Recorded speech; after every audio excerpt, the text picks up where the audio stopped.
Vande Mataram news विशेष report. Social media पर viral video, युवक ने मांगी माफी। हाल ही में सोशल मीडिया पर वायरल हुए एक वीडियो ने व्यापक चर्चा को जन्म दिया था।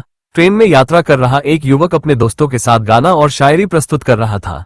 इस दौरान उसने हिंदुओं के आराध्य देवताओं श्री कृष्ण और श्री राम के बारे में आपत्तिजनक टिप्पणी की, जो वीडियो में स्पष्ट रूप से दिखाई दी। गाने के शब्दों और बातचीत के दौरान देवताओं के खिलाफ अभद्र भाषा का उपयोग किए जाने से अनेक लोगों की धार्मिक भावनाएं आहत हुई। वीडियो के तेजी से सोशल मीडिया पर फैलने के बाद कई हिंदू संगठनों ने कड़ी नाराजगी व्यक्त करते हुए संबंधित व्यक्ति के खिलाफ कार्रवाई की मांग की। घटना की गंभीरता को समझते हुए युवक ने अपनी गलती स्वीकार की और एक अन्य वीडियो जारी कर सार्वजनिक रूप से माफी मांगी। उसने कहा, मुझसे गलती हुई है। मेरी बातों से यदि किसी की भावनाएं आहत हुई हो तो मैं हृदय से क्षमा चाहता हूं। किसी की धार्मिक भावनाओं को ठेस पहुंचाने का मेरा कोई इरादा नहीं था। कृपया मुझे माफ करें। इस घटना के बाद सोशल मीडिया पर मिश्रित प्रतिक्रियाएं देखने को मिल रही हैं। कुछ लोग माफी को स्वीकार करने की बात कह रहे हैं, जबकि कुछ का मानना है कि कानूनी कार्रवाई आवश्यक है। ये घटना एक बार फिर यह संदेश देती है कि धार्मिक विषयों पर बोलते समय जिम्मेदारी और संवेदनशीलता अत्यंत आवश्यक है। जय भीम, नमो बुद्धाय, जय शिवराय। काल जे माझ्याकडून गायनाच्या माध्यमातून बोलते वेळेस श्रीराम श्रीकृष्ण यांच्याविषयी जे अशब्द गेलेले आहेत त्याच्याबद्दल सुद्धा मला खरंच खंत वाटते।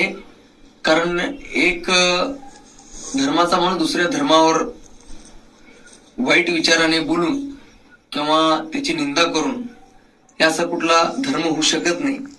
त्याच्याबद्दल जे श्रीराम मानणाऱ्या सर्व भक्तांना, श्रीकृष्णाच्या मानणाऱ्या सर्व भक्तांना विनंती आहे की जे माझ्याकडून जे अशब्द जे गेलेले आहेत त्याच्याबद्दल खरंच मी दिलगिरी व्यक्त करून क्षमा मागतो।